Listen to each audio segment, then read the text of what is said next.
Greetings. I hope all is well. Hope your Saturday, Memorial Day weekend is going well. I hope come Monday you have a nice plate of barbecue ribs and chicken and macaroni and cheese and all that good stuff.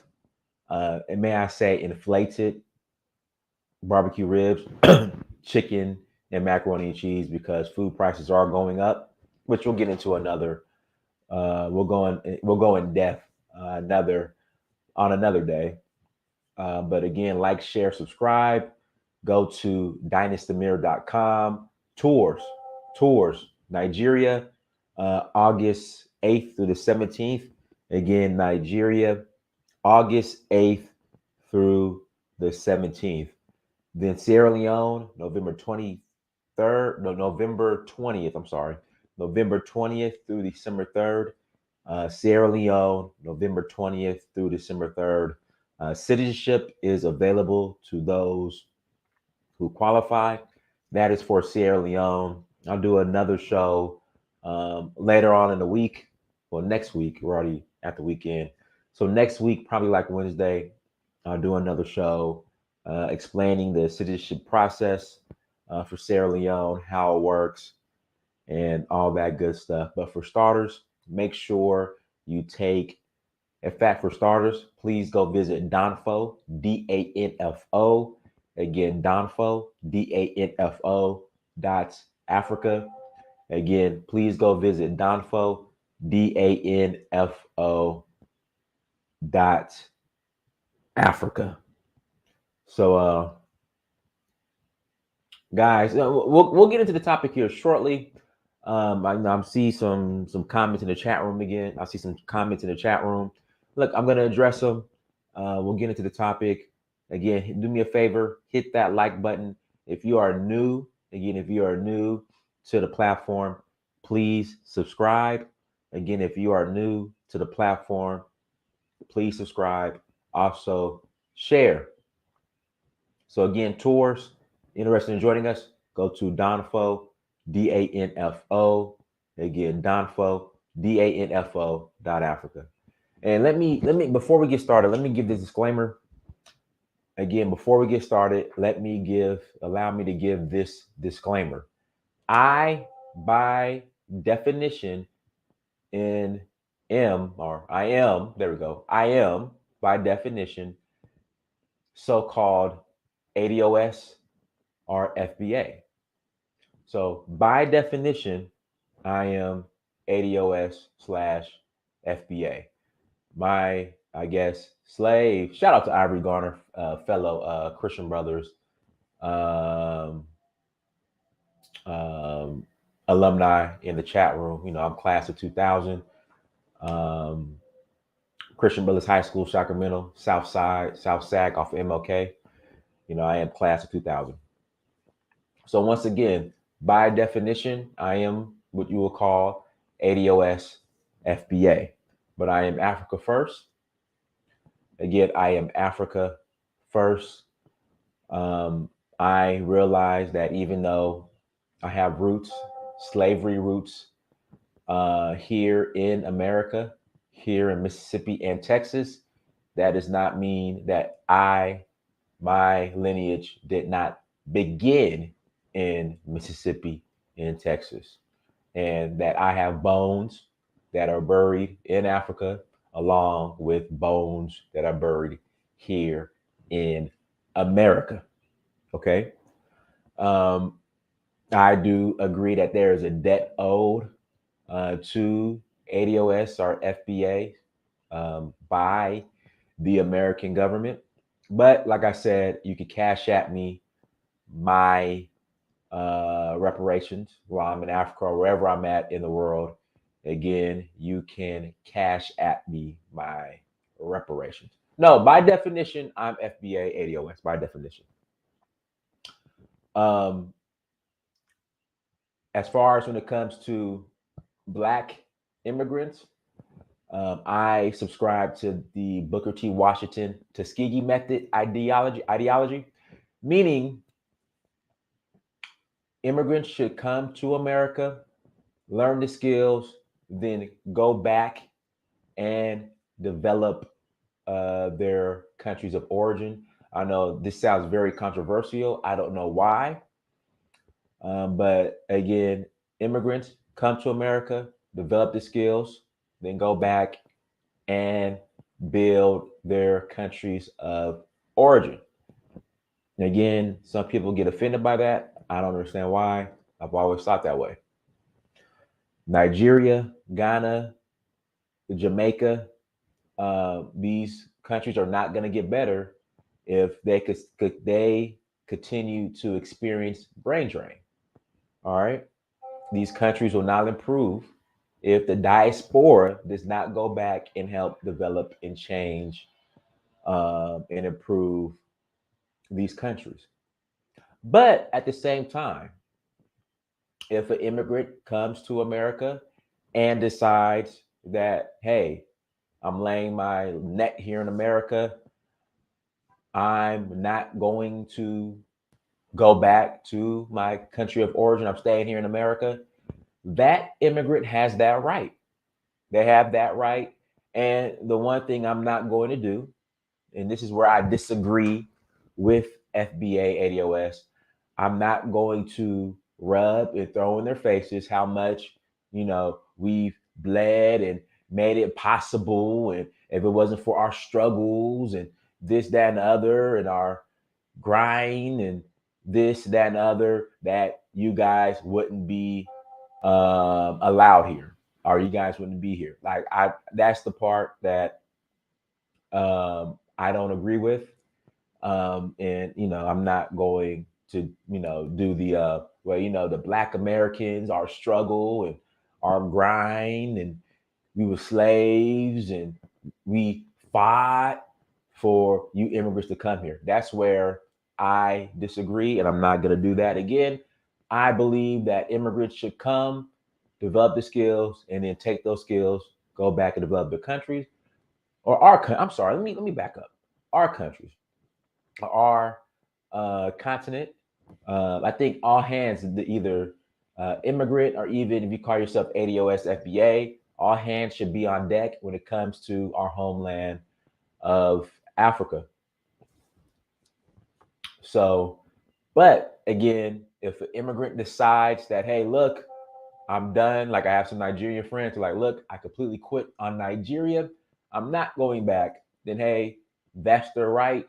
And by all means, us being Black Americans, I don't agree with every 5 seconds reminding them about the struggle and we were sharecroppers and slaves and we made it possible for you guys to come here and get an education. Like that's the part I don't agree with, because there's enough for everybody. I also don't agree with, when these Africans and these Jamaicans, when they come to America, they form their own communities and they don't want to be in our communities, and they go with the white people. And at the end of the day, I'm going to show a video here. Okay. At the end of the day, I'm going to show a video.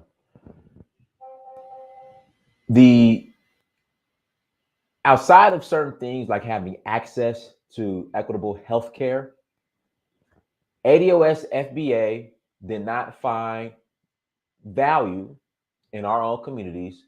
That's why we wanted to integrate into the white ones. Again, we did not see the value in our own communities. That's why we fought and struggled to integrate into the white ones. So why should we be mad at the Black immigrant if they decide they want to go and be with white folks when that's what we did? All right. When that's what we did as FBA ADOS. Our piece of chicken in our communities wasn't good enough. So we went to Karen's diner, okay? Sat in Karen's diner, took lumps in Karen's diner just to eat Karen's fried piece of chicken. All right. and Claude Anderson would be the expert on this. The amount of money that circulated within our Black community before integration, circulated 10 times as much within our community than it did at the end of segregation when we chose integration. So again, this whole argument that immigrants come to America and they want to spend time, they don't join our communities, and they don't do this, they with the white folks. Well, or as somebody said in the chat room, they believe the white lies. Well, we believe the white lie that Karen's chicken tastes much better than our own piece of chicken in our own communities. So that's where I disagree.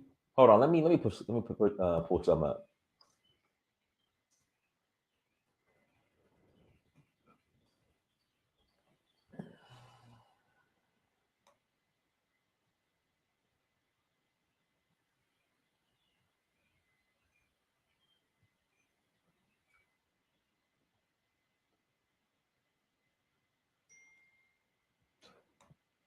So that's where I disagree. Because again, like I said, ADOS, FBA, we chose integration. ADOS, FBA, our Negro leagues weren't good enough.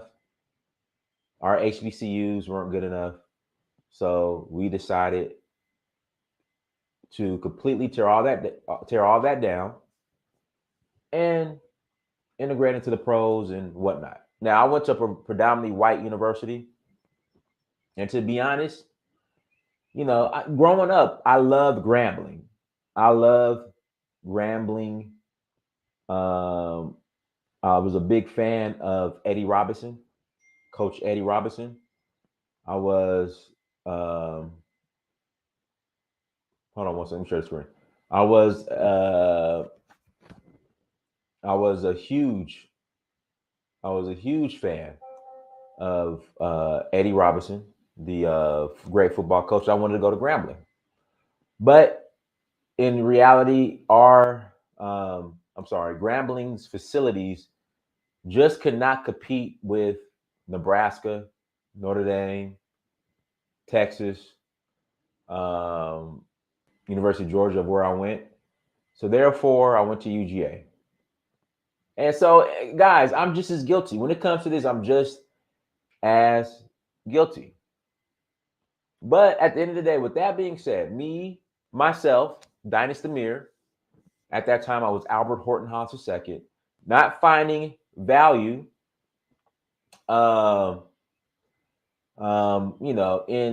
the facilities at HBCUs, for one, because they weren't developed.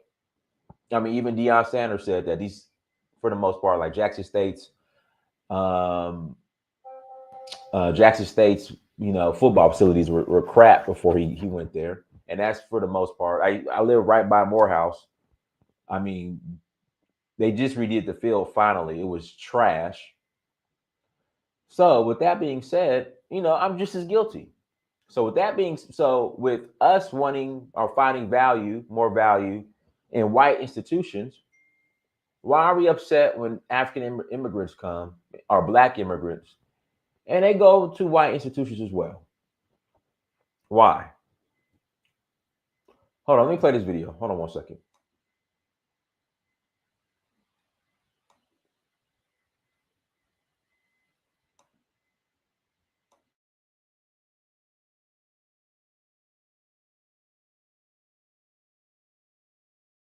In predominantly Black colleges were inspired to move against the injustices they saw.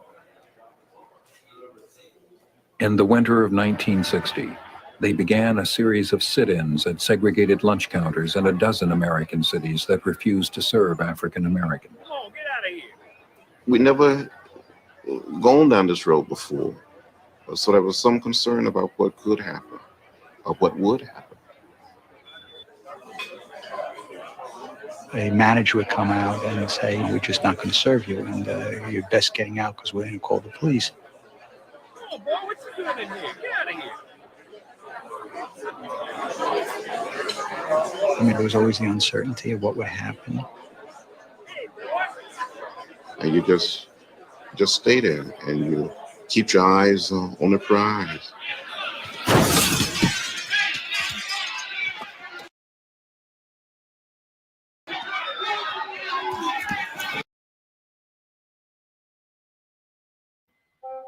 So again, videos and images like this is the reason why, we should just leave Black immigrants alone. If they want to come in and be with white people and so-called, hang with white people and whatever and have their own communities, then let them do them. All right, let them do them, because we did everything in our power to integrate into white communities as well, to the point where, again, Karen's piece of cake, I guess, tasted better than the cake in our Black communities, or her piece of chicken tasted better than the chicken in the Black communities. So, leave them alone. It's a waste of time. I no longer get the argument anymore. I don't get it. We we wanted to integrate into whiteness. So if immigrants want to come over and integrate into whiteness too, why be upset? Again, why be upset? Again, why be upset? Again, why be upset that Black immigrants, if they come and want to integrate into whiteness, we did the same thing. So, what else was I about to say? I was about to say something. Shout out to Kala in the chat room. Shout out to Kala. Shout out to Kala. And guys, once again, please hit that like button. Again, please hit that like button. Okay, this one I wanted to bring up. So this idea that, Black immigrants come to America, they want to undermine the ADOS and FBA. I mean, guys, after further review, and I'm not going to lie, at one time, a very long time ago, I somewhat, not to this level that I see right now, but I somewhat held a little, somewhat, I held some of those sentiments until I actually went to Africa, until I actually started dialoguing and meeting. Yeah, but we're not rising up. That's the thing. Undermine us from rising up. We ain't rising up against nothing. That's the thing. We're not doing nothing. We're not doing nothing. That's the point. Undermine us from what? We're not gonna do nothing. That's the thing. That's the point I'm trying to make. We ain't rising up. So again, this idea that Black immigrants come to America, and they just gonna undermine. They undermine us. No, we don't. I mean, at the end of the day, ADOS, FBA, we undermine each other. We sabotage each other. The whole community argument. You had white flight. You also had Black flight. All right. Again, you had white flight. You also, I'm gonna put the link in the chat room here. Give me about 11 minutes, 10, 11. Give me about, I'm gonna need about 20 minutes. Again, we sabotaged ourselves. Okay. Prime example. I mean, again, this right here, integration, crime, the violence. I mean, the list goes on and on. The list just goes on and on in regards to, because Trey, it doesn't make any sense in regards to the way we just sabotage each other. I mean, the way we just sabotage each other, just the crime. There's no moral code in Black America anymore. Black America has become a complete free-for-all. Again, it has become a complete free-for-all. And yes, I know the argument, and yes, again, there are Black individuals and groups of people who are doing good, doing great. I mean, we vote against our own interests. You made a great child. The suburbs have become a refugee camp. See, here we go. I want to. Me and Kala did this show. The suburbs have become a refugee camp for Black America, and the reason why that is, again, we left our. You had white flight, then you had Black flight. Again, we had white flight. You had white flight, then we had Black flight. So this idea that they don't want to come to our communities, what community is there? Again, what community is there? You know, we chose we chose integration. So let's just start with the argument. Let's just start. Stop. Let's just stop with the argument. Okay, let's just stop with the finger pointing. Let's just stop with this lie that we're being undermined when we again, the finger before you. I remember this saying, this nugget. Before you point the finger at somebody, you need to point the finger at yourself. Okay. So before we point the finger at the immigrants, at this outside group, at this outside group, at this group, we got to point it at ourselves. We have to. Okay. We just have to. We got to point it out ourselves. That's where we're at now. And I'm gonna do a whole nother show about this. So, oh, never mind. We'll do Stacey Abrams later. That's completely different. Okay, so I guess I made my point there. I want to get into Donald. I want to get into Herschel Walker. You know, a lot of people are making fun of Herschel Walker, the way he speaks or whatnot. Listen, if you voted for Joe Biden, again, if you voted for this clown, Joe Biden, once again, if you voted for this clown, Joe Biden, you're in no position to make fun of Herschel Walker. Once again, let me repeat myself. If you voted for Joe Biden, you're in no position to talk about Herschel Walker. Joe Biden is an absolute clown. Kamala Harris is a clown too. Okay? They're both clowns. There's so many gaffes. I mean, there's so many videos I could pull up of Joe Biden, incoherent self, making gaffes, have no clue where he's at, making poor decisions across the board. There's so many examples that I could show. So again, leave Herschel alone if you voted for Joe Biden, because Joe Biden is an absolute clown. Okay. And I hope I do not need to go into detail on how much a clown Joe Biden is. Okay. I hope I don't have to go into detail. We should all know by now how much of an idiot and clown Joe Biden really is. Okay. And this, lie that you guys are, and see, and this is the problem I got. This is the problem. This is why a lot of you Biden supporters are disingenuous.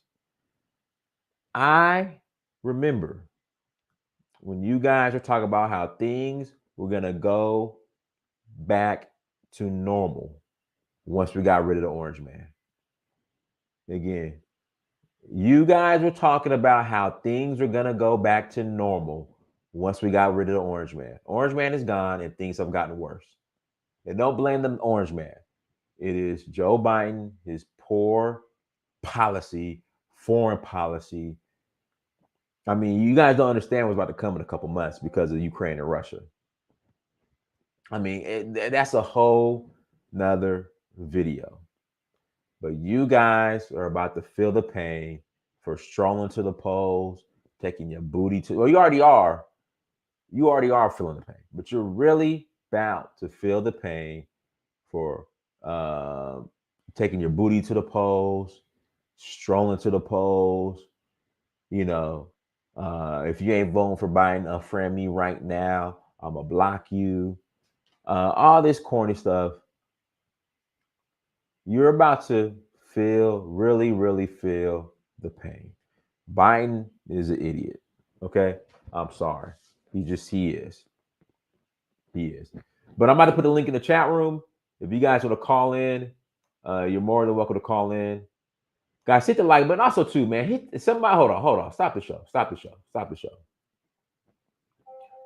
Hit that super chat. Somebody needs to hit that super chat button as well. Somebody needs to hit that super chat button as well. So click the link, call in, hit that super chat button. Yeah, I'm in America. I have my right to be in America. It's just I'm not emotionally attached to America. But yeah, I'm here in America. I'm here. I'm back and forth between America and in Africa. I got 3 homes. So I'm back and forth. Right. Alan HB. Listen, if Donald Trump was doing the same thing that Joe Biden is doing right now, you guys would be panicking. You guys would be with that, oh, I don't feel safe. And all this other stuff. Biden is a clown.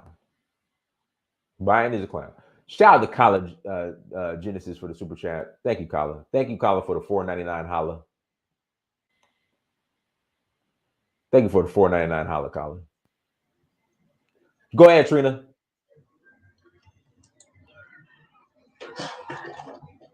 I just wanted to say, excuse me, that everything you've been saying is right. Because first of all, we messed up. I'll go back as far as Black Wall Street. We messed up with not getting a security force. We built like an entire city 100 years ago. Why didn't we think to build a military or some type of force, security force to protect us? That was one. 2, you messed up when you got integrated because you thought the white man's ice is colder. Now his ice is melting. 3, I said this before, the immigrants are in this country because the immigrants practice group economics and they're producers. Black Americans are individualistic. You have to play the game. And it's been, we got blueprints. We just have to get on the ball and do it. But we're too socially engineered to be distracted by other stuff. So there's blueprints. Why don't we follow a blueprint and get it done? That's the question I'm asking. Mm-hmm. Guys, links in the chat room. I think we're past that point now. Links in the chat room, you guys. Link is in the links in the chat room. Click on that link if you want to call in and ask me, Dynast, why are you still here in America and all that good stuff. You're more than welcome to call in and ask that question. Again, link is in the build something now. The past is gone. Yeah, I think we're past that point now. Like I said, the solution, think on a global scale, be international. Oh, hey, listen, Great African, if you voted for Joe Biden, then what is Joe Biden? If Herschel Walker is a clown, what is Joe Biden, Great African? Again, if Herschel Walker is a clown, what is Joe Biden? Great African, I want you to call in and explain to me what is Joe Biden if Herschel Walker is a clown. You want to call Herschel Walker a clown? That's fine. But if you voted for Joe Biden, if you was riding with Biden, you cannot call Herschel Walker. Or what is Joe Biden? So, but listen, Great Africa, I appreciate the $20 holla. Again, I appreciate the $20 holla. Great African. Thank you, brother. Thank you for the $20 holla. So, Miss Trina, how you doing? I'm doing fine. Where you at? Where you located, Miss Trina? I'm in San Antonio, Texas. Okay, so you're not too far from the where the shooting was. Like, was that like an hour away? Yeah, an hour and a half. Yeah. Okay. So what's going on in San Antonio now and that part of Texas where the shooting was? What's going on? Still talking about it. Everybody's still devastated by Uvalde. It's just devastating. Just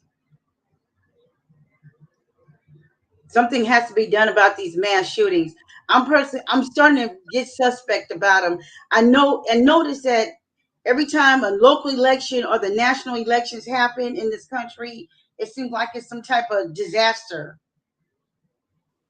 Yeah, but we don't want to do the conspiracy theory route, especially with something like this. Because I know, but I mean, but you have to. But I know something like this is tragic. But you have to ask yourself this question: why is it that every time an election comes around, all hell breaks loose in America? And that's just when it's almost time to go to the polls. Here comes something. Yeah, but we want to be careful with that. I mean, it was still a tragedy, Yeah, election. It was real. It really happened. yeah, We want to be careful with that. yeah. We do want to be careful, but it's a tragedy. I don't know what they need to do something and sign a bill to stop these mass shootings and school shootings. This is crazy. Why do you want to shoot up innocent children? What do innocent children have to do People are with sick. People are sick. Yeah. People are sick. Yes. That's what that is. Guys, links in the chat room if you want to call in. Go ahead and call in. If you want to call in, go ahead and call in. How's the Hispanic community reacting to the shooting? It's bad. I mean, they're just in a pain. It's just awful. It just I mean, that's Uvalde's like an hour and a half away from me, not too far, like basically right around the corner from my house. And it's just that's too close to home. And Uvalde's pretty much at the Mexico border. Yes. Great Africa, go ahead. My Biden loving Liberian brother. My ride with Biden Liberian brother. So listen, Great Africa, before you get started, I want you to articulate. No, be emotional. I want you to articulate how things have been better under Biden than Trump. Go. Okay. I'll put it this way for you. In the first place, the president of the United States, okay, all United States policy is already predetermined. One. Oh my God. That's a Oh, fact. here we go. The excuses. Oh, here we go. The deflection. Oh God. Yeah, the United States foreign policy is fairly consistent. Joe Biden is an 80-year-old man at gaps. Like, for example, when we come to the issue of Taiwan, standard United States policy has been that we would never expose the fact that we would defend Taiwan if China invades. The 80-year-old man opened his mouth. Biden just exposed that. What's up? Biden just said that we will pretty much put boots on the ground if China touches Taiwan. Correct. And that's been standard United States policy. However, it's been standard United States policy to keep your mouth shut on that and not show your hands. And the 80-year-old president that we have made a gaffe. He's been a gaffing machine. I'll give you that. Okay, but you voted for him. He's right. You voted for him. I voted for him. But let me tell you what the benefit. You want to know how the benefit is? For example, okay, we had the average American and Black immigrant that has a social security number working got checks during the pandemic. Biden extended unemployment for people who lost their jobs during the pandemic. Is that a fact or not? Everybody on this chat right now got a check because of Joe Biden. I got a check because of Donald Trump, not Joe Biden. I ain't got no checks under Joe You Biden. got a Joe Biden, or maybe I got a Joe Biden check and I got a Donald Trump check. And you know why I got those checks? Because policy's fairly consistent. Okay, it's the same thing. Trump handed out a bunch of checks for business owners. Okay, and it wasn't vetted. A lot of people scammed the system. Biden handed out checks for working people who lost their job and extended unemployment over a period of time. Okay, so like when Russia decides to invade Ukraine, that has nothing to do with Joe Biden. That's just stand up. That's another crazy man who's had some weird illness. He's No, crazy I'm and gonna he's tell trying you to what that. invade Ukraine. It So has a what does lot that to do do with with Joe Biden? Biden. I'm gonna tell you why. So right Okay. now, our food costs, wheat costs, are about to skyrocket. It's already happening in Europe. Let me tell you why. So Putin has blocked off the ports that export wheat from the Ukraine. He just says, "Look, I will open the shit back up if you remove the sanctions." Your boy Joe Biden Okay. is that So too. Joe Biden just sent what 40 billion to Ukraine. That's yeah, going down the toilet because they ain't got no shot at. They're losing the war, but he sent them 40 billion anyway. 40 billion is a drop in the bucket to what they give Oh to God! other people. Oh But God! let's take it this way, bro. Let's look at it this way. You want to discuss foreign policy? I got a couple of things. This U.S. foreign policy. We've been expanding NATO. Russia understands that. Even Trump, as bad as things were, as much as he was sucking up to Russia, understood the importance, the strategic importance of Ukraine. Okay, so Russia invading Ukraine is not a Joe Biden thing. It is He a didn't do it under result of Trump. the He didn't do it under cumulative. Trump. He didn't do it under Uh, Trump. uh, uh, it's U.S. foreign policy. It's very consistent. Okay, so what I would definitely I'll vote for the orange man for I mean not the orange man. I voted him out. I'll vote for Biden over the orange man if he ran again and Biden was running. I will vote for Biden. Okay, over the orange man, so we can agree to disagree. Okay, that's that. Okay, now the title that you put up, I know there's gonna be a whole lot of ADOS. That was ADOS, bait, and this hate against black immigrants and all of that stuff. It's like this. At the end of the day, uh, white people fought in a revolutionary war just as black people fought in a revolutionary war.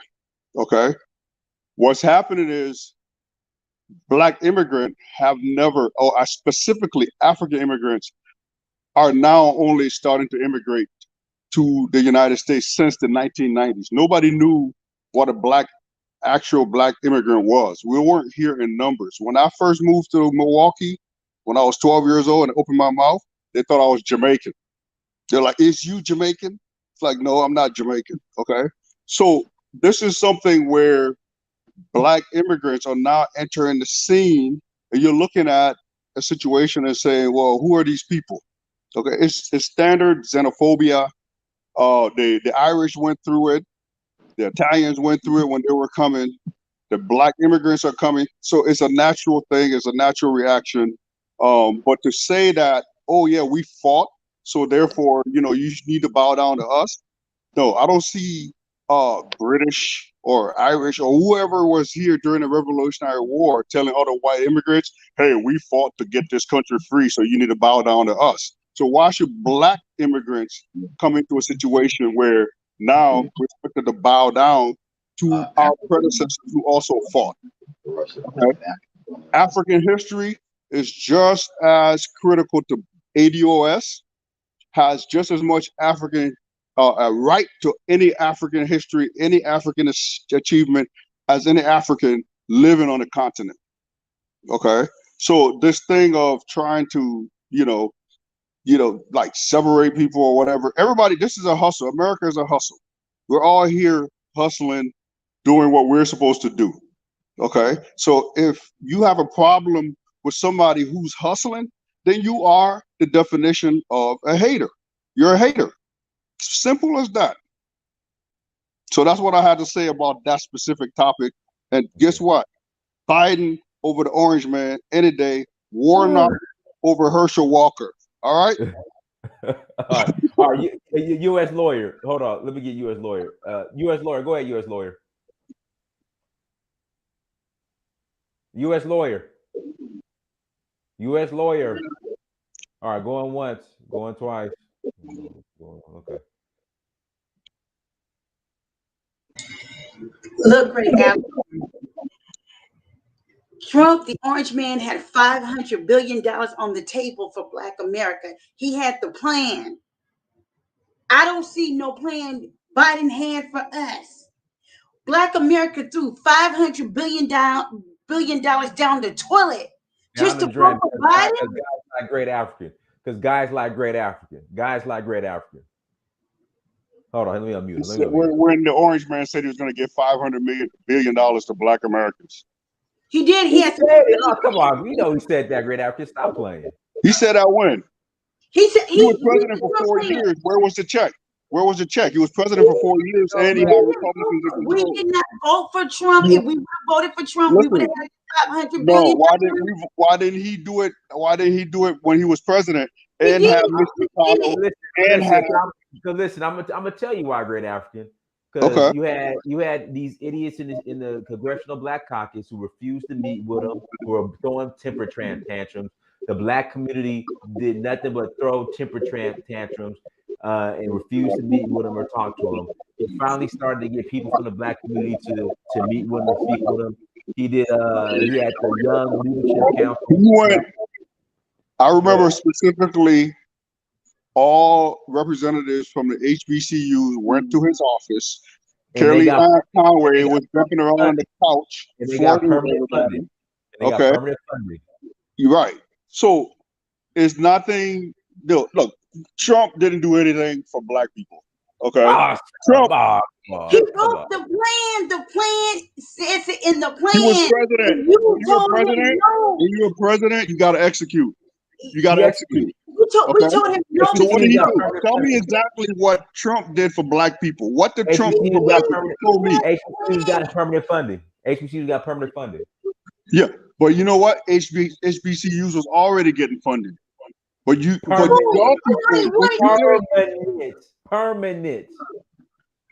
Okay, but they've been getting funding all along. You want to make it permanent? That's fine. But there was never a case under any president, okay, that I'm aware of, where HBCUs did not get funding. Which president cut off funding to HBCU? Tell me. Listen, opportunity zones. And so hold on. You know who Jay Morrison is? You know who Jay Morrison is? You know who Jay Morrison is? Who? Jay Morrison. No, I don't know him. Mr. Real Estate, look him up. Here in Atlanta, in East Point, he has the Black House. He was able to do that because of Trump's approved opportunity zone. Okay. Trump approved opportunity loan. Okay. So what? Yeah. See, that's I don't know who Joe Morrison is. I don't know who Joe Morrison is. So what does that mean? So who is you? Who is you? Hold on. U.S. lawyer. Go ahead, U.S. lawyer. I understand. I've been to about 15 African countries. I agree with you, but this whole anti-African thing is ridiculous. But I will say this: I found a commonality between Africans and African Americans, and it's that they all tend to be very naive, and they all tend to be somehow ingratiated towards white people. If you look at Africans, the real problem with Africa is that they're tied into these European systems that are designed to keep them as resource colonies. That's really the big problem with Africa. And if you look at African Americans, how do you explain the fact that we are members of the very same party that enslaved, raped, and murdered millions of our ancestors, and to make sure the whites got reparations, never paid us reparations, have destroyed our families with their policies, and we voted for a guy who for the last 50 years has the most vile racist record of anybody. This guy, he caucused with KKK members. He campaigned with the guy who was the voice of the South, who was the voice of the white South. If you look at his comments, we said they they can repackage anybody and sell them to us. All of the same stations that are telling you that Trump is such a bad guy 20 years ago, we're telling you, not even 20 years ago, a year before he ran for his election, we're touting him as the golden boy before he announced. All they did, we have such short memories that they can just flip the script, give us a different narrative, and we'll all buy into it. All this thing about they said Trump talked about the Hyde Park Five, whatever it was, five in New York.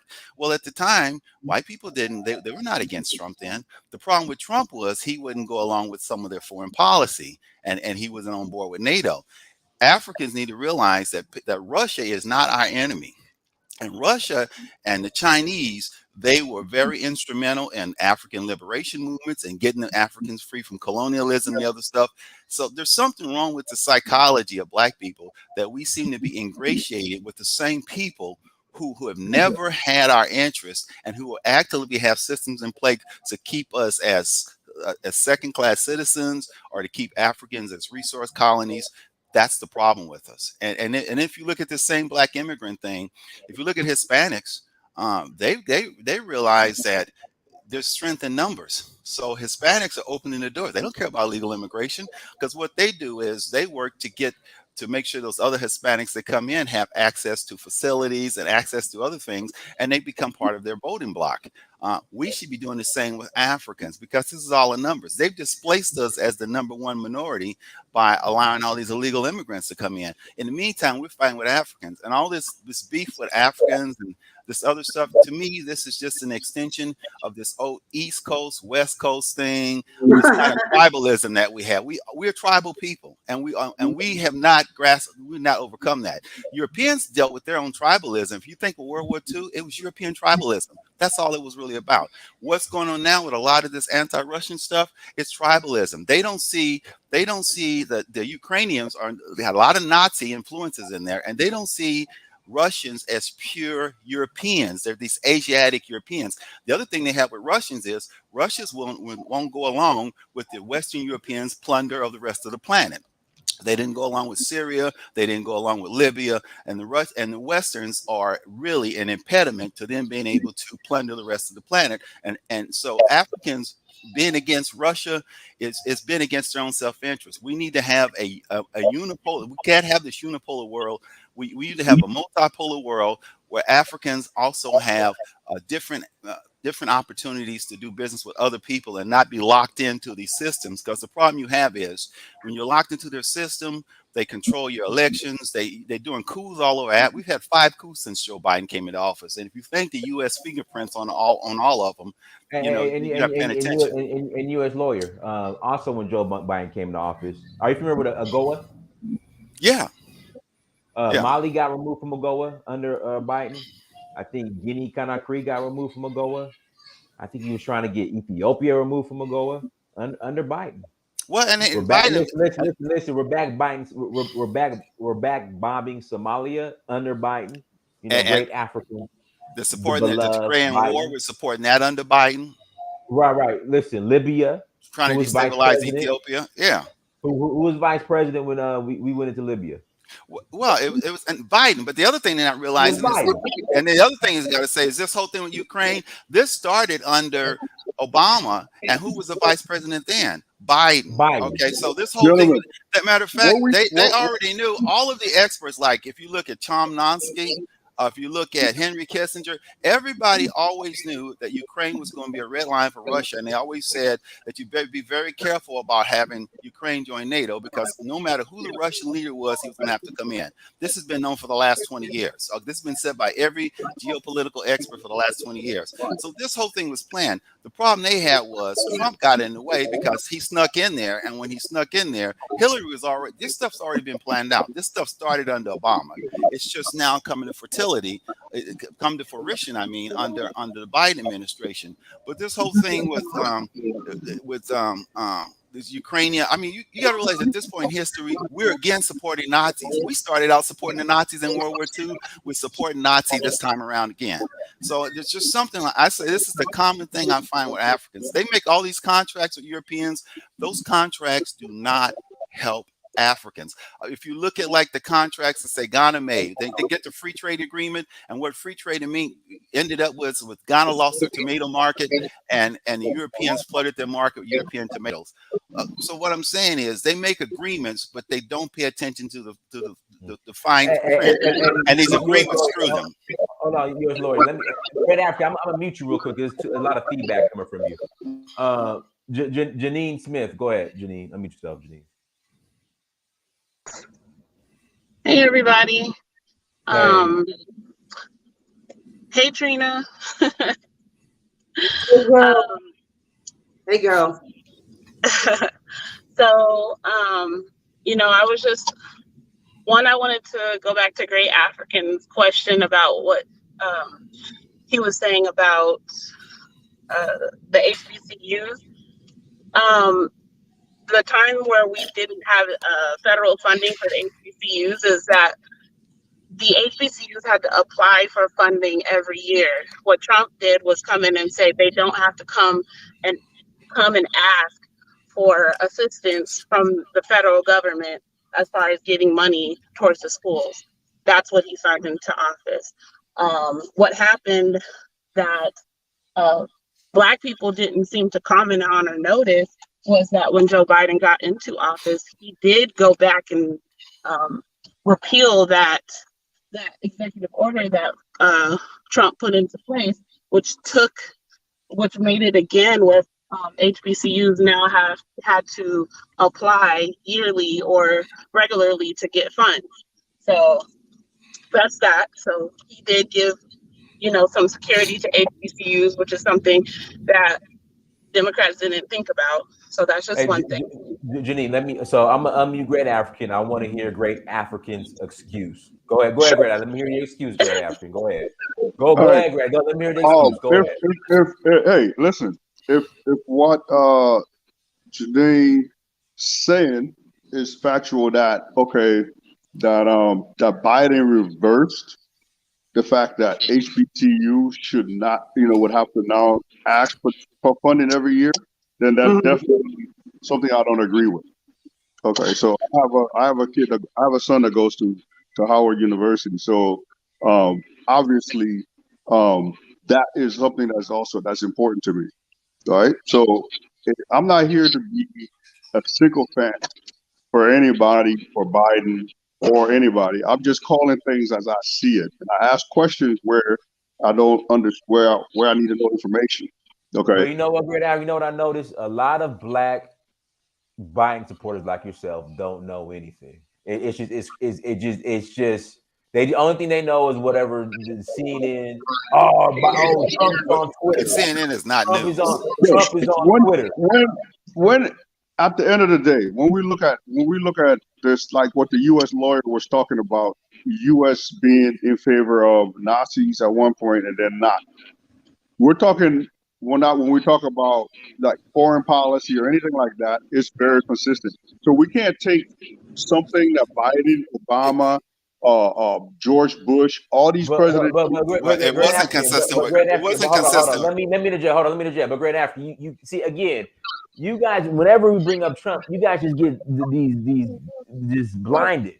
When Trump came in office, he changed that. As far as you know why we didn't have one major war under Trump? That was the change in foreign policy. That's why they got rid of him. He wouldn't do their wars, no matter who the president is. Had wars under Trump, under Biden. Yeah, we had 7 wars when Biden left. Biden came. No, let me explain to you. If you don't know that, you shouldn't be talking. Listen, Obama came into office with 2 wars and left with 7. Where's the U.S. back war? Where's the U.S. back war? What war? What war has Biden took the United States into? We do proxy wars. What's going on in Russia? We are in the war. Let me tell you something. When you send $40 billion, you're in a war. When you train troops and send $40 billion in, you're in a war. But to say that we're having wars because of Biden is false. When you are in, we always have wars with the Democrats and some with the Republicans too. But the problem with Trump was he wouldn't do that. We're at war right now. Who do you think's at war in Ukraine? We have a war in Ukraine. that Russia invaded Ukraine. And we have Trump, and Russia should have invaded them. Cheerleader for that.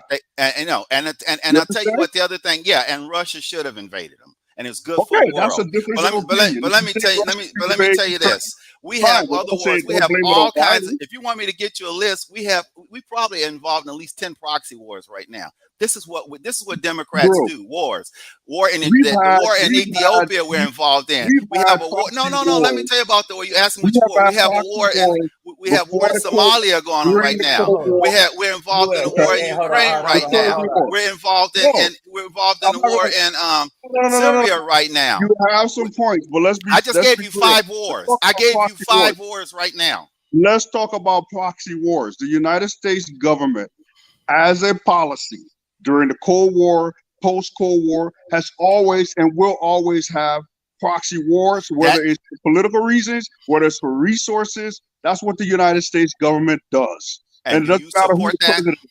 Because you know who's injured by those proxy wars? Africans and South Americans. So if you support that, that's why Africans can't stay in Africa. Because they support nonsense like that. They go along with nonsense like that because they ruin their economies. You know why we're here? Because your economies there are being ruined. Our economies are being ruined by the United States of America through all the presidents. And also Europe. Okay, let me tell you something. The difference is with Trump is the reason they got rid of him is he didn't do their wars. Trump didn't do any. Weren't the war? Hold on. Okay, great after. Well, it's not what he does to you; it's what they don't do to you. What Democrats do to you is they destroy your families. I got you. Great after. What did Trump do specifically to Africa? Go. What did Trump do for Africa? Specifically to Africa. Go. Not for two. What? What are you talking? What do you say? What did Biden do for Africa? Or no, I said, what did Trump do specifically to Africa? Go. Okay. I'll tell you what Trump didn't do for Africa. No, not what he didn't do. It's not what people don't do, it's what they don't do too. It don't matter if I don't smack you on the head. Hold on. I asked a specific question, great African. Okay, so I'll tell you what Trump did. Hold on. Don't interrupt. Let me answer that. No, I'm gonna interrupt. I just no. Let's talk about this. Let me ask you a question. You can't pigeonhole. Hold on. Okay, I'm about to remove you. I'm removing you. Great African. I want you to listen. Under Obama, you had Libya, right? Give me, what did Trump do specifically to Africa? So Obama, you had Libya. Obama was in office. He went to Kenya and was like, listen, you guys need to push that LGBTQ rainbow stuff. All right. Give me Trump's example. That's all I want, great African. That's all I want. Now that Biden's in office, all right, Biden is back to bombing Somalia. So again, tell me what he did, and don't give me he called some African countries a shithole. Tell me specifically, what did he do? All right, great African, I'm about to let you back on. Hold on, U.S. lawyer. Hold on. I just want to go ahead, great African. Unmute yourself, great African. Unmute yourself. Go. I will have to go. I'll have to go in. Okay. So am I good? Can you hear me? I hear you. Go ahead. Okay. Trump continue the same exploitation of Africa that all American presidents have done. Tell us specifically, not the talking point you learned on CNN. Specifically, you're putting me on the spot that I have to go in and say what specifically. Because you don't know. Because you're just regurgitating talking points. You don't know. This is the kind of nonsense that black people keep doing, especially Africans. Stop this nonsense. Show me what Trump did for Africa then. It's not what he did for Africa. It's what he didn't do. What he didn't do. It's like, you know what you're saying? It's like saying, I'm going to tell you what it's like saying. Listen what I'm going to tell you. It's like saying, tell me what my neighbor didn't do for me. Your neighbor is not supposed to do shit for you. You just don't want him to do something to you. May I interject? You don't need to be begging for people to do for you. You need to be hoping they don't do stuff to you. Hold on. Let me hear Janine. Go ahead, Janine. I just wanted to point out that these are arguments that I have with my own family all the time, and they do the same type of argument style. It's like when we bring a point and try to keep you focused on a particular point, and I mean people who are typically Democratic or support Democrats, They always go back to the, well, what did Republicans do for us? But it's like, we're not discussing what Republicans are doing for us, what Trump did for us at the moment. Right now, we're discussing, you know, like, what did this person do bad, or how did this person harm you?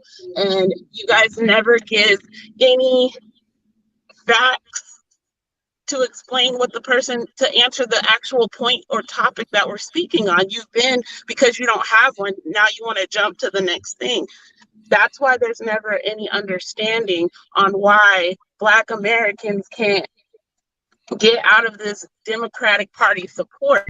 My mother just did this to me the other day, where I live here in Georgia and we're supposed to be voting. Me and my mother have the same talking points on a lot of things involving the Black community, how we can fix ourselves and all these things. But as soon as we go up to the polls, I already have the understanding I'm not voting Democrat, and I'm not voting Democrat because I'm holding Democrats responsible, because that's where the support has been all of these years. The Black community has just given them a vote. And her understanding is, well, Democrats, I don't like Democrats and they have screwed us, but Republicans are racist, so I'm not supporting them. And then she'll say, and what has the Democrats, or what has the Republicans done for me? How does that make, and I ask her, Mom, how does that make any logical sense? You want things to change, but you're going to keep voting for the people that we sat here for hours and discussed how they have screwed us. They made all this ruckus last 4 years about police reform and then didn't pass any police reform bills. They disrespected you, said they're not doing anything. We pointed all these things out, and now that we're voting, we just voted on the 24th. She voted for she picked a blue ticket. And then was surprised when Herschel Walker wasn't on her ticket, but she picked a Democratic ticket. And I'm like, he wasn't on your thing because you literally chose to vote blue. And I'm not understanding why you chose to vote blue. And that's the same thing we're saying to you, Great African. Why would you continuously support Joe Biden when you're seeing all of the things that he is doing wrong? They're pointing it out to you. Some of it you agree with, but you're so like fixated on the idea that Democrats are what? Like, that's what I don't understand. Like, is your brain brainwashed to focus on Democrats only? Listen, that's why me and Colin say Demobots, not Democrats, Demobots. Well, Right. this is almost like this is some kind of mind control going on, because if you think about it makes no sense. But I'm going to say one thing too about this African immigrant thing. What the people who complain about African immigrants don't realize is that a lot of these new immigrants here have just as much connection, maybe more, to the African slaves as they do, because a lot of those African slaves, by the time they were 13, 14, that got captured, were brought over here, they had families. They left families back in Africa. And if you look at the slaves, most of them, substantial portion were raped, and they had miscegenation and other things that went on. So there are a lot of some Africans who just arrived on this continent will have a stronger African blood tie to the slaves that were here than Africans who have been here all along, than African Americans. So all this is anti-African immigrant stuff. You're talking about, you're not realizing that a lot of the so-called African immigrants are also descendants of African slaves. Okay. And let me do this. Republican a lot of times that I've seen. Yeah. Let me, Kala, go ahead, Kala. Then I'm gonna bring Great Africa. Okay. Great point. Hold on, Kala. Hold on. Calm down. Because I know if I have you and Great African on at the same time, it's just gonna be a free fall. So I'm gonna let you go. Then I'll bring Great African on. Hold on. Let me unmute yourself, Kala. Unmute yourself. I can't unmute you for some reason. Go ahead, Colin. Go ahead. Okay. I was going to say great points by everybody. The point I'm trying to make is this: I love my African brothers. I welcome them to our community. I welcome to the African American community. But there's one single problem, right? And my good brother, Great African, right? These guys basically come over here, right? And I understand the fact that a lot of Democrats in the cities helped them out to get over here and stuff like that. They helped them out and everything. So basically, they buy into the idea that there's these white Democrats, as we learned a generation ago, they don't really give a shit about us. They care about our votes. You know, if you remember, back in 1988, right, there was a big uproar in New York State, right, about the Democratic Party. Black people were like, look, we control the numbers, right? There would be no Democrats controlling New York without the black vote. But yet all the power in the Democratic Party controlled by white people. And white people, as Ultimatic will say, we thought that were racist. Okay? So we're basically we're saying, why are we giving you a free ride, right? Because they pull out the same thing. Republicans, it's black sheeple. Republicans bad. Democrats good. That's all you need to know. You know, Democrats bad. Republicans bad. Republicans are racist. They've used that racial trope, right? Well, don't I see you guys sitting there having champagne with the same Republicans? Don't I see you having golf with the same Republicans? But you're telling me not to vote for this guy, right? Who might be in my best interest because you tell me he's racist. But yet you guys, when you remember when Khalid Muhammad was speaking at King College? You guys probably don't remember, it's all the way back, right? Almost to one vote, right, to the Senate, right? Democrats and Republicans condemned his speech as hate speech, right? They never did that for David Duke. They never did it for any Klansman. Got on the Senate floor and to condemn them for hate speech, right? That was Democrats and Republicans. So when it really comes down to it, right, it's all about power. And a lot of our African immigrants don't seem to understand that. Black people in America, right, if we really wanted to, we could take the Democratic Party over. Our agenda, without the black vote, the Democrats would not be in office. That means Joe Biden, Hunter Biden would have to get a job somewhere. You know, that would mean Nancy Pelosi will be over there probably working in a factory somewhere. None of these people will be in office and everything. So they get a free ride off our vote. Their kids go to the best college and everything. We get nothing out of it. And then they put all these other groups of people ahead of us. The LGBTQ, the immigrants, you know, and these people coming across the border, illegal Mexican immigrants and everything. These people that got paid into the system. But the black people who have been paid their dues get absolutely nothing. And then when we dare even question, maybe we should look at somebody like Donald Trump who offers $500 billion, who permanently funds HBCUs. They act like it's sacrilege. How dare you? I don't get this. And this is what the problem I have about African immigrants. Instead of them saying, you know something, you guys got some legitimate points. Me as an immigrant, man, I'm going to sit back and watch everything. I know my interest is the Democrats are more favorable for me because they have they help it. And I'm all for African immigrants being able to stay here, pass their visas and stuff like that. I'm all for that. But they're basically like, yo, look, we're going to hit y'all right for the Democrats and everything. And then that's fine for them. But for us as African Americans, we'll say, wait a minute here, man. We understand your problem, but we got some issues. It's like 44 million of us have got to put our issues aside for a tiny minority, whether it's the black immigrants, whether it's the LGBTQ, and everything. And that's the problem.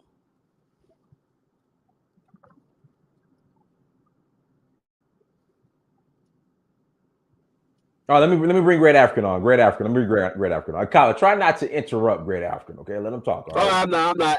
I'll mute myself. All right. Okay, good. All right, go ahead, Great African.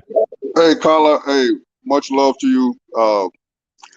Listen, couple of quick things on this. What did Trump do to Africa? Okay.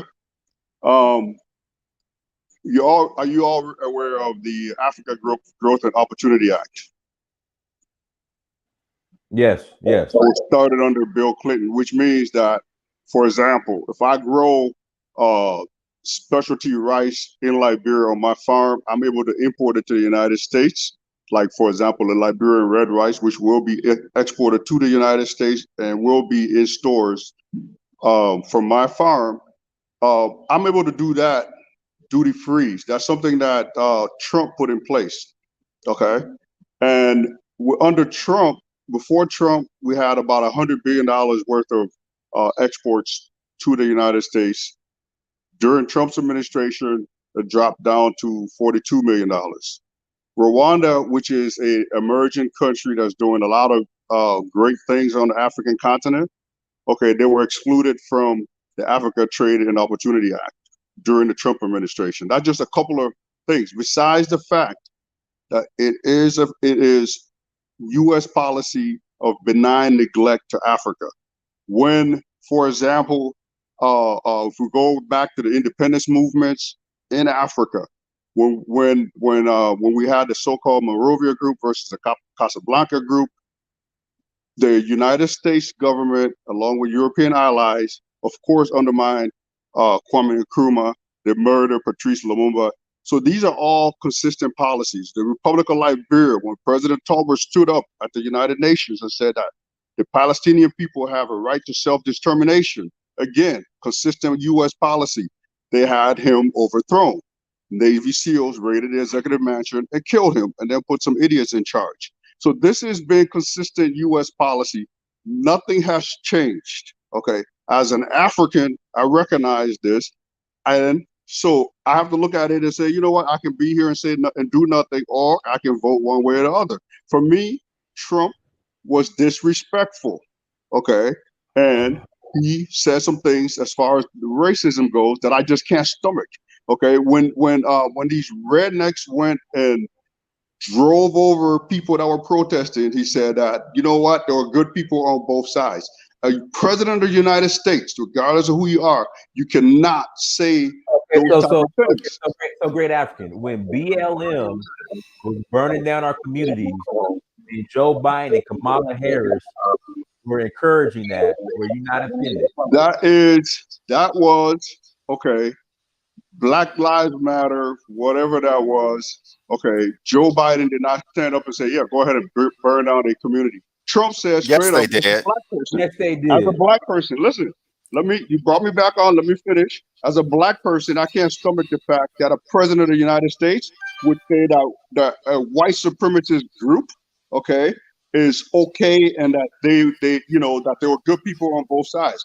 I'm an African immigrant. I know about United States history. I'm a student of history. And there's no way in hell I can sit there at a white supremacist rally and support a president who gets on after he's had time to think about it. 2 days of thinking about the whole thing that went on, go on TV and say what he said. That with that. Okay. U.S. lawyer, you mentioned something. I'm going to say something that you said that makes sense. Okay. Everything else that you said, yeah, you know, some of it is garbage. But what you did say that I agree with is this.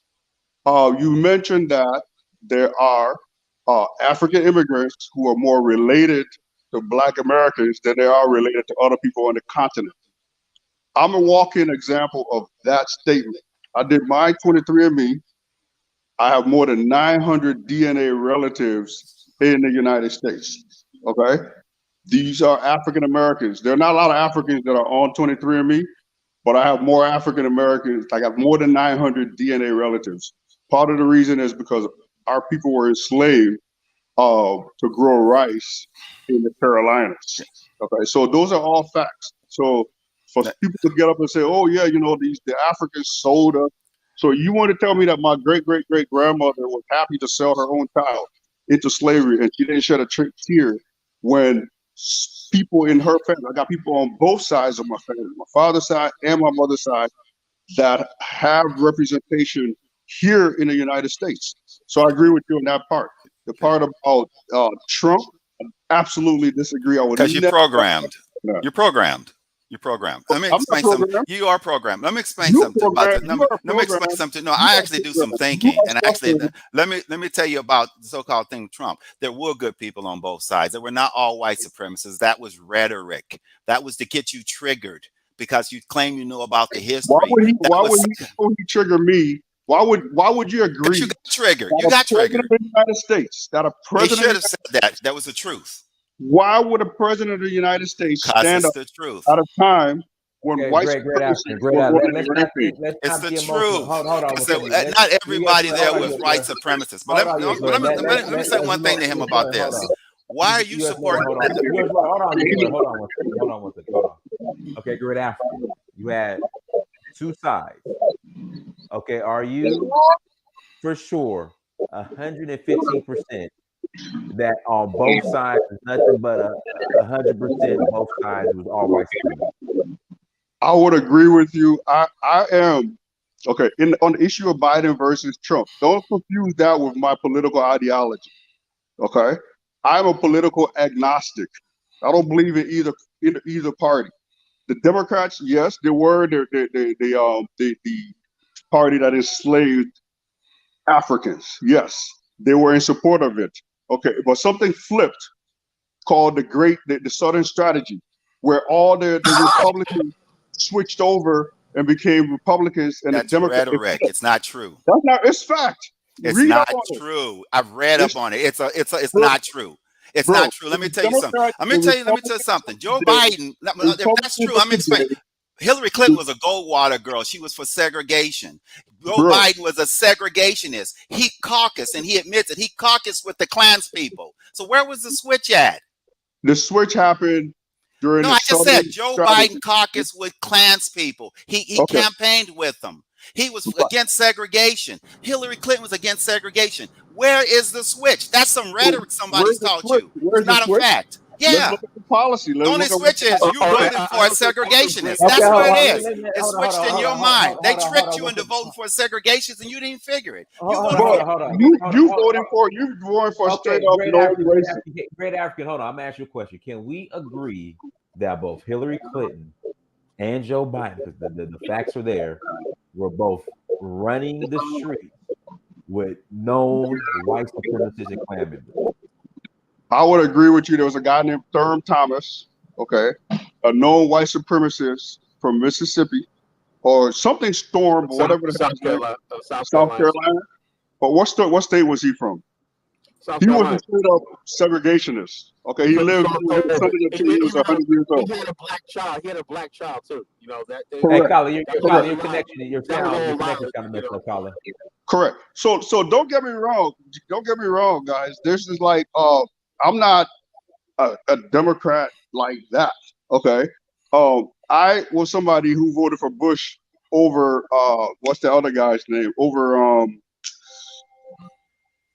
who did Bush run against? I'm Bush versus the second term Bush ran. Who did he run against?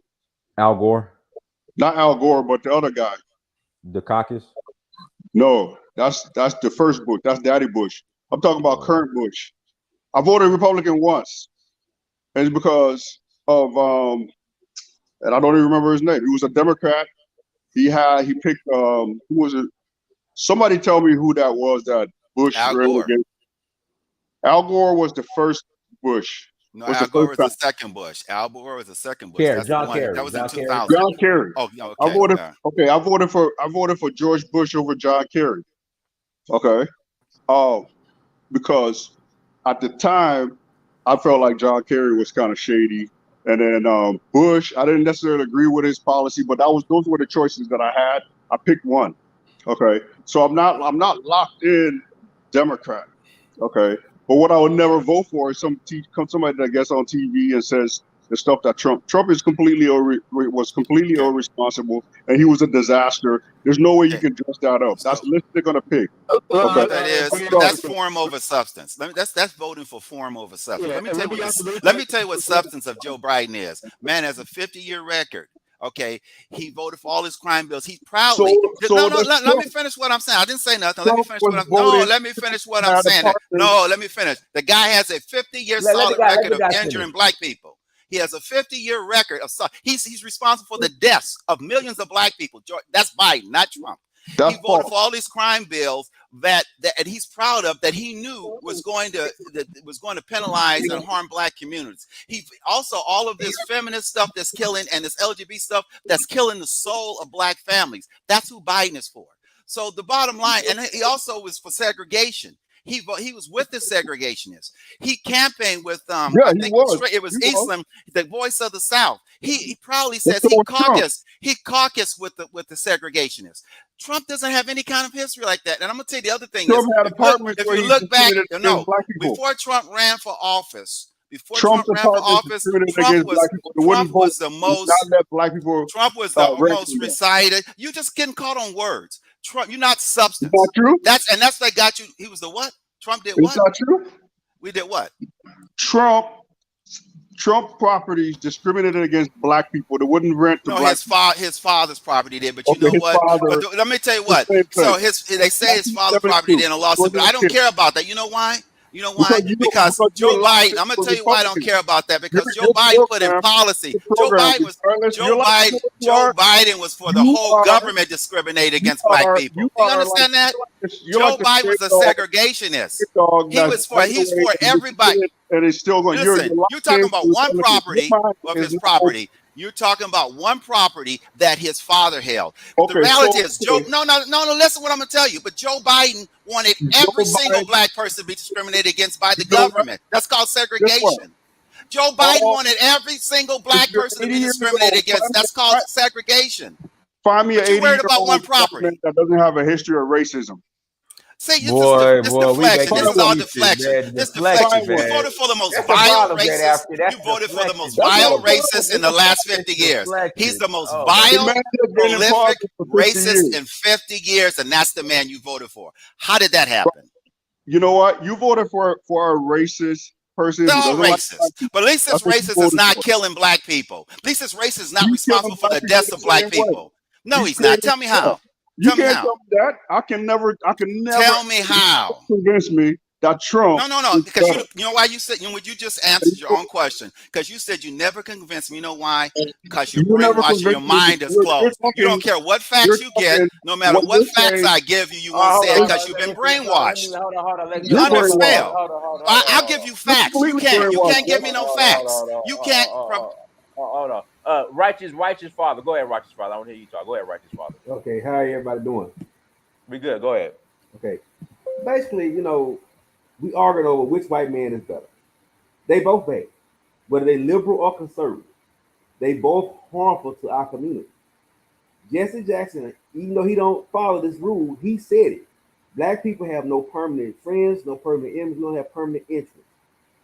And whether we on the continent, whether we in the Caribbean, whether we here in the States or elsewhere, until we acknowledge that we have a permanent interest and align ourselves with that and push that forward, just like Jews, Hispanics, Asians, white folk, and other groups do, we're going to always be divided and pushed here and there. Trump did bad stuff. He did some good stuff. Biden has done some good stuff. He's done some bad stuff. Democrats and Republicans only respond, their politics, they don't respond to power, money and power. And we have it, but we refuse to use it because we don't want to do the hard work. It takes work to form your own community and be independent and forcing it and come up with an agenda and push it regardless of people like it or not. We want to be popular and accepted. Same thing with Africa. It's hard work to develop your country and economy on your own or among other people, your neighbors. It's easy just to take some dollars from China or from the US or from Europe or even Russia now because everybody getting their hands. Nobody's doing nothing for Africa for free. They all want what they can get out of it. So that's the problem.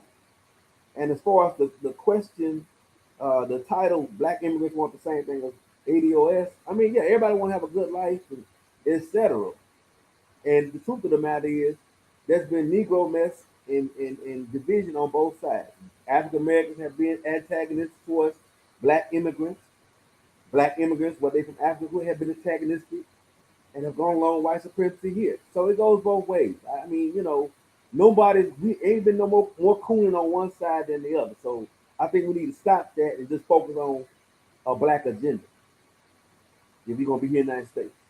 And if you're going to repatriate Africa, then you need to focus on what's up in the interest of that country. If you go to Ghana, Nigeria, wherever, Liberia, Sierra Leone, wherever you're going to go, focus on trying to move that country forward and not look at being tribalistic. That's my 2 cents. Okay, hey, go ahead, Andre. Go ahead, Andre. Unmute yourself, Andre. Andre, going once, going twice. Okay, let me bring one more person on here. Let me bring Idris on here so we can hear from him. Idris is gone. Okay. Go ahead, U.S. lawyer.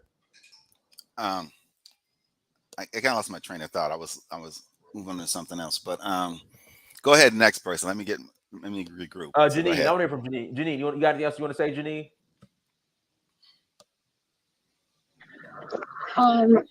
No, sorry, I'm at the grocery store, but I just wanted to say thanks for having me on. The only other point I wanted to make was that the biggest thing is that concerns me with Black people in regards to like the Black caucus and our so-called Black leaders is that we never really notice like how the Black leaders are always like they're more appointed by Democrats. So they're not people we elect, they're not people we vet, they're not people who have our best interests at heart, but we're always letting them make decisions for us. And so because of that, a lot of our people, our elders and people who aren't politically educated, they kind of follow their lead, and it's easier to brainwash them with the talking points, the civil rights movements, the urban league, all those things. So I find that a lot of our people, including like my parents, people their age, they tend to gravitate towards people like Clyburn, all those civil rights leaders and all the Black caucus, because those people have been appointed by Democrats. They're not people that we've ever like vetted. They never have a Black agenda. They have a Democrat agenda. So because of that, this is why we keep ending up in this process. So those of us that are trying to break away, we always end up getting in these fights and arguments about the government and trying to get free of this Democrat hold. Well, I think if we start with really examining like who are these so-called leaders and why are we allowing them to be called leaders? They're not leaders. Like when I watched the video with Joe Biden addressing the so-called civil rights leaders, when you hear that when they ended the call, they ended it with speaking like he was their boss. Like one of the guys ended saying, "Oh, in at the risk of getting fired, Mr. President, I'd like to tell you that you're over your time." And it's like, how is he your boss?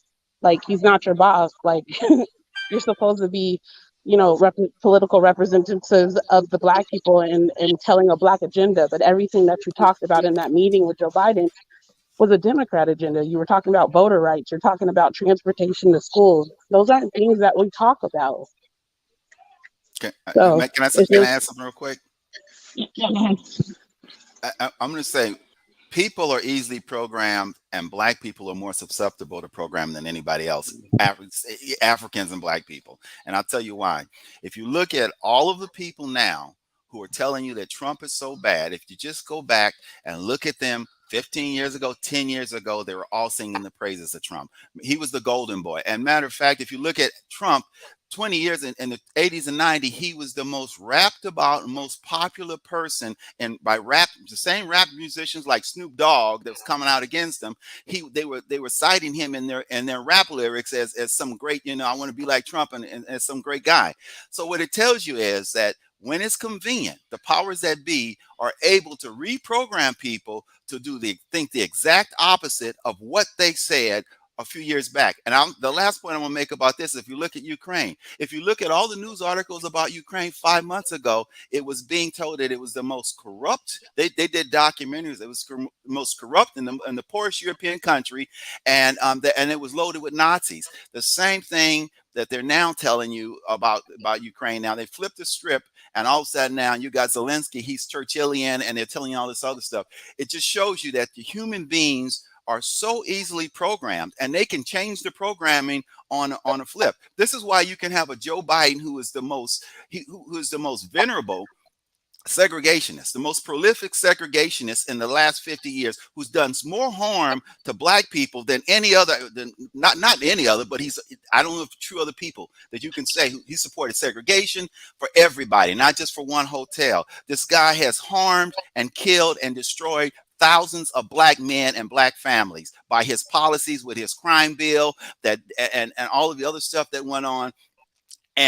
But yet they're talking about Trump, and he has no history of it. His father allegedly had a hotel where he wouldn't rent to some Blacks, but this other guy's been instituting policies for 50 years. He tried to push for segregation. This other guy's been instituting policies that actually destroyed the Black community, and now they've got you believing he's the good guy. This is some programming that's going on, and it's mind control on a massive scale, and it's got a mass psychosis that's going on, because there's no way you can square the two from a factual basis. But I'll leave it at that.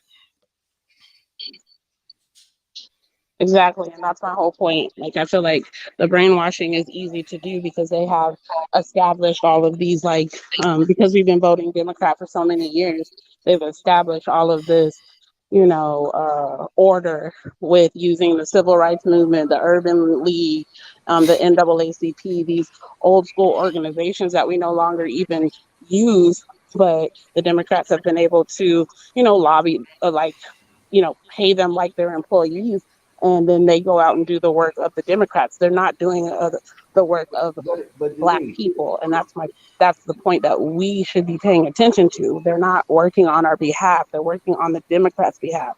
So that's why you were able to have people like.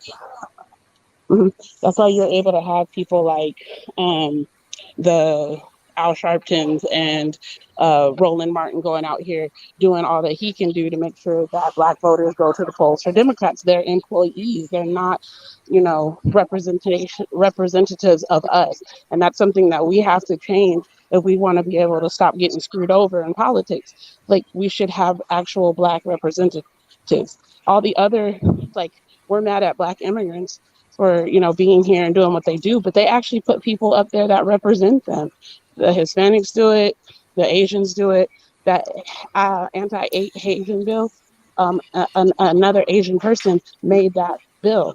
So, and all the other Democratic people supported them. So the Democrats have made all the minority groups very powerful off the backs of Blacks, but Blacks have allowed them to because they keep following these old civil rights leaders down the hole of being abused and used, by these Democratic people. It's embarrassing and tiresome, and I'm over it. And I hope everybody else is starting this, will listen to some of the points and arguments we're putting here today and allow themselves to really think about it. Like, who's representing you? Why are you so passionate about Democratic Party? Why is the Republican Party just racist and you just can't deal with them? Like, you can't get past that, and you're trying to say Democrats aren't racist. Like, I don't like, those are things that we really need to talk about, and I'm glad we have these type of discussions. But anyway, I'm going to get off here, let you guys finish talking. Thank you so much. And I know I said I was Hey, going to whoa, say, whoa, whoa, hold on 1 second. Let me. Idris has been waiting. Go ahead, Idris. Unmute yourself. Sure. Idris, unmute yourself, Idris. Yeah, hey, Go ahead. you, how are you? Great. I like the discussion. It's a very good one. I like the back and forth. But it's easy to see how we have been programming to believe in things when it comes to the Democratic Party today, A typical African family, I don't see how we are completely in the opposite direction when it comes to what the Democratic Party stands for today. Listen, completely opposite. Completely opposite. Go ahead.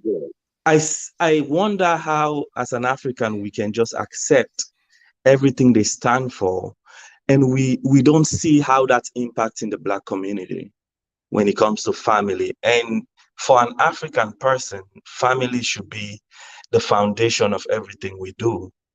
So it's kind of confusing how, especially for an African that came from Africa. I mean, you've been to Nigeria.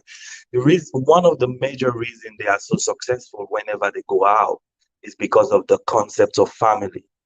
And how, when you look at the agenda of the Democratic Party today, there is no semblance of that. It's tough for me to listen to Great African when he's arguing and he cannot see his positions as just confusion. It's tough. It's tough. I'm not saying Trump is perfect, but when you talk about family, we are more closely aligned to the conservatives. I'm not saying Republican here, I'm saying conservatives. If you understand what I mean by that, you will see the difference. The conservatives compare to the Democrats. It's a confusion. I don't want us to go back and forth and argue on it, but if you really look at it objectively, you can see that there is a confusion there. That's not something that we are aligned to. Can I ask a question? Righteous Father. Something's wrong with your sound. Let me hold on. Let's do this. Well, let's Great African response. So Great African, let me ask you this, Great African. Outside of Trump was a mean man, like trans rights, you know, if a boy identifies as a woman, he should be able to you know, like, do you believe that in that stuff? Because that's all they talk about. For the most part, that's the majority of their policies, yeah. Their policies, Great African. But go ahead, unmute yourself, Great African. Unmute yourself. Hold on.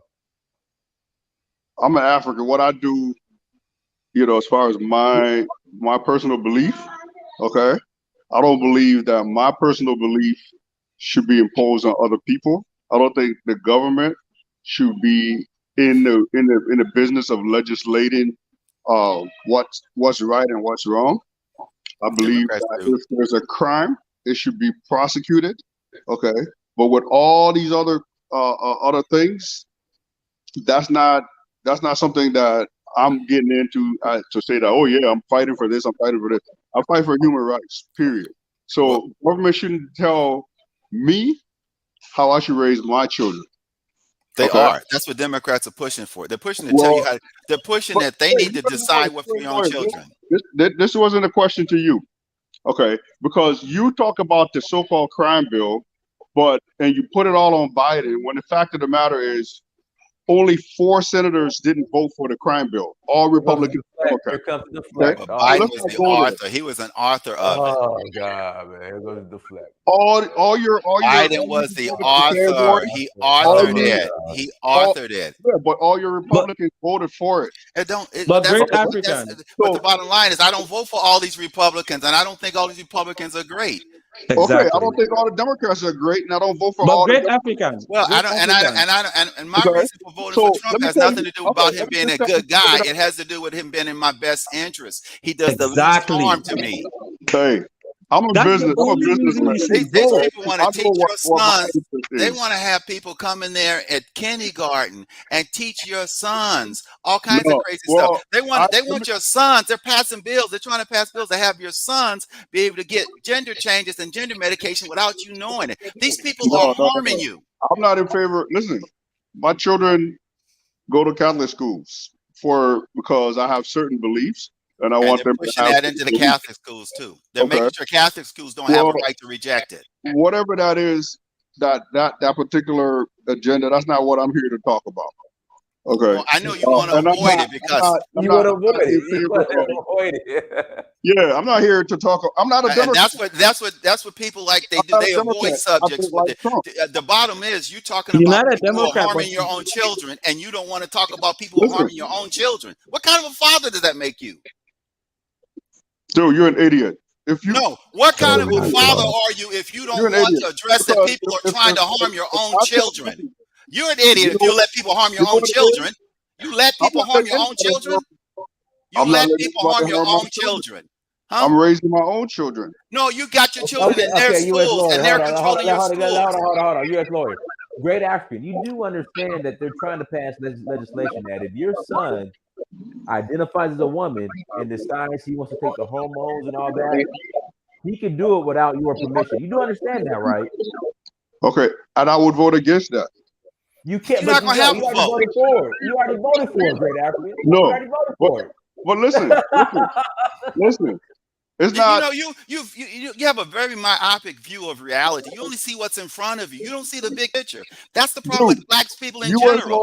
U.S. lawyer, if you stop with the personal attacks. No, you don't see the big picture. You don't, because you're getting No, because I'm telling you, you're harming your own children, and you're not seeing it. And that's not personal. That's out of love, brother. Because I don't want to see your children harmed. Let me go somewhere where I can talk freely and tell you how the fuck I really feel about your bitch ass. Well, this is where you can't handle the fact that you're doing stuff that's harming your own children. Don't personally attack me. I got 5 children. I'm telling you, attacking everybody's children, including your own. Go upstairs once. Let me tell this fool something I don't want you to hear. Okay, let me tell you something. How's he attacking you? Let me tell you something, okay? All right. First of all, fuck you. Okay? Great. And that's You it. That's why you vote for fuck you. Democrats. They label to make Okay. you emotional. That's You're an what you emotional need to child talk now. about. You Don't sound ever talk juvenile you about, are. I got You're a little 5 boy children. now. I That's got why they 5 got you children. voting for I them. got 5 They got you children. You thinking don't like a little shit. boy. You don't know They anything got you about acting relationship. like a nigga. I'm not gonna come See, out that's here. what they got you coming out acting like a nigga. That's nigga talk. I love No, black you're a people, but fucking I nigga. can't You're a stand nigga. niggas. That's some You nigga are talk. a nigga. You attacked me That's nigga personally, talk. so fuck No, you. let me tell you Okay, something. fuck You you. voted for people that's Yeah, trying to screw I your own voted. children. You're a fucking sellout, bitch. No, Fuck I'm not. you. I'm not See, voting this for is people trying the to screw sad my part. own children. You are. Straight You know African. what? Why Don't you ever mad? talk about I'm my not children. I voting got for 5 people You're trying to not children. screw talking my about own your children. Well, children. you 2 need to children understand in that because you're college. voting I for it. got 2 children in You're college. voting for I people got trying to do 3. harm to your I own got 5 children. children. Okay, I'm not That's doing right. anything to harm my Yes, you children. are. I'm not. You're voting for people trying to harm your own children. No, And I'm don't going ever to tell talk you about. that because you need to hear I it. am. You know what? I got 5 children, and I'm proud of all 5 of my children. Protect So them fuck then. you. Protect them. Great Protect them Bring it then. in. African. Great Protect them. My African. kids. Protect I them. protect my kids. Protect I them. protect my Protect kids. them. I got no. You're not protecting them voting for these people. You're not. You're harming No, them. you're a bitch.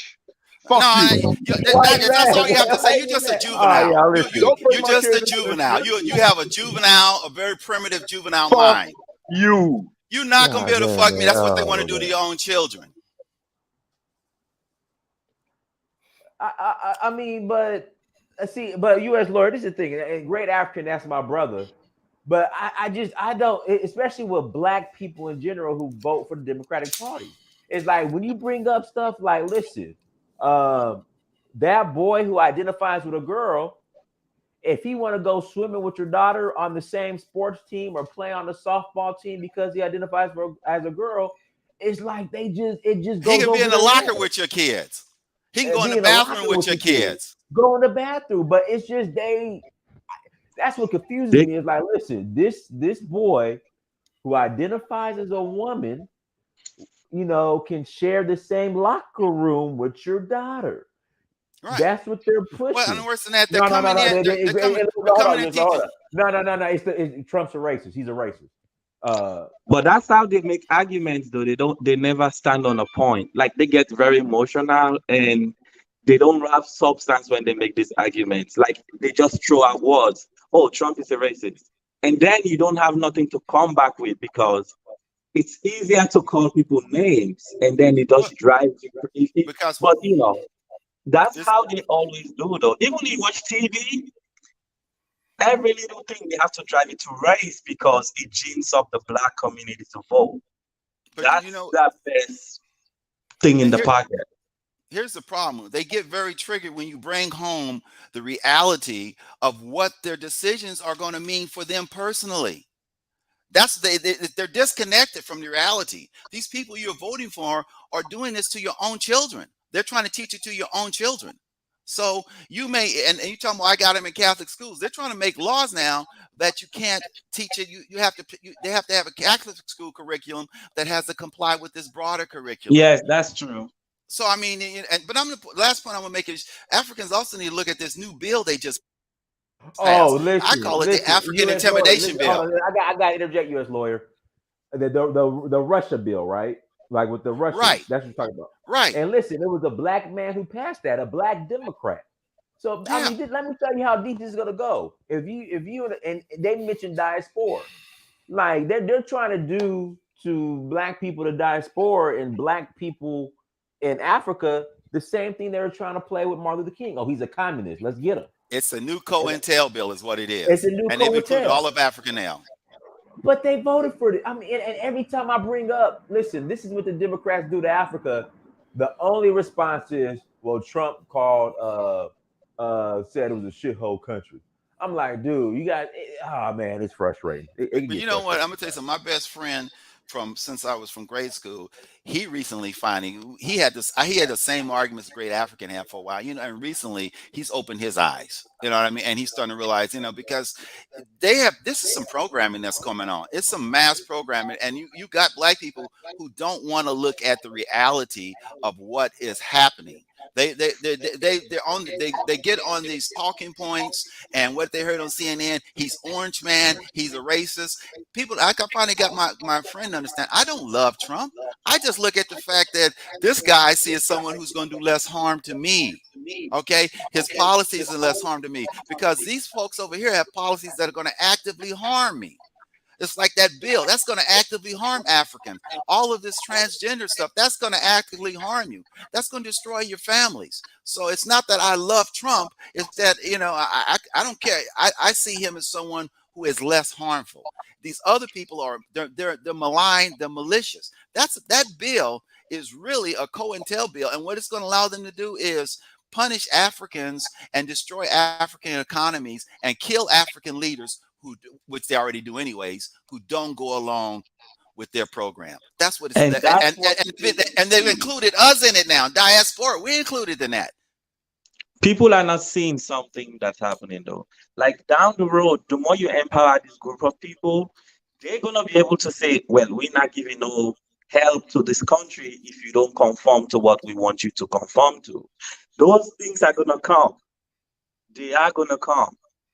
People think it's just jokes. No, this is very serious. Eventually, we all gonna, I mean, some of us would not, but people would conform to it because you have no choice.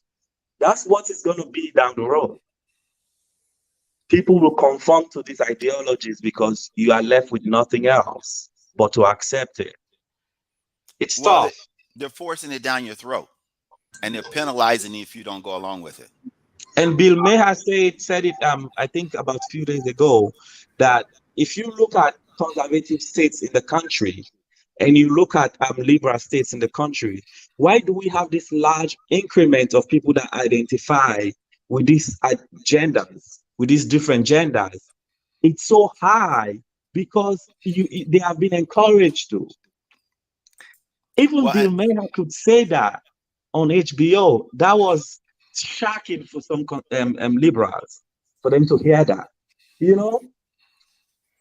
Well, I'm gonna say this: they've all but destroyed the black family, and I don't know how people cannot see that they've all but destroyed the black family in America, and they're now working on Africa. They're working on places like Ghana. If you have to have, you know, and you have to pass laws that permit this and all this other stuff. Also, I have something to say too. I'm going back to Black Lives Matter. Joe Biden and Harris, they haven't prosecuted what, Patricia Cullors? They haven't. They haven't. No, they haven't, and that's $90 million that they took from the black community, put it in their pocket, and they're not being called out by them. And I heard in the past, I heard that those policies, Black Lives Matter, majority of the money goes to gays and immigrants. It doesn't go to police reform. It's like 10% of it does. So they went and bought a big old house and other stuff with that money. And a bunch of houses. Yes. Candace Owens pulled up with the cameras and said, what are you doing with this money? What are you doing? And what did Patrice Cullors do? Get all upset, start crying. You're going to pull the people to the right to our house. That's besides the point. I don't care if it was Yogi Bear that came over to our house. The fact of the matter is, they need to be prosecuted. And they need to do at least 5 to 10 years in a federal pen to think about what they did with that money. And they're not saying anything about, Biden and Harris are not saying anything about Black Lives Matter. Hey guys, I appreciate it, guys. Listen, I agree. We're gonna go ahead and close out. Everyone, thank you so much for joining.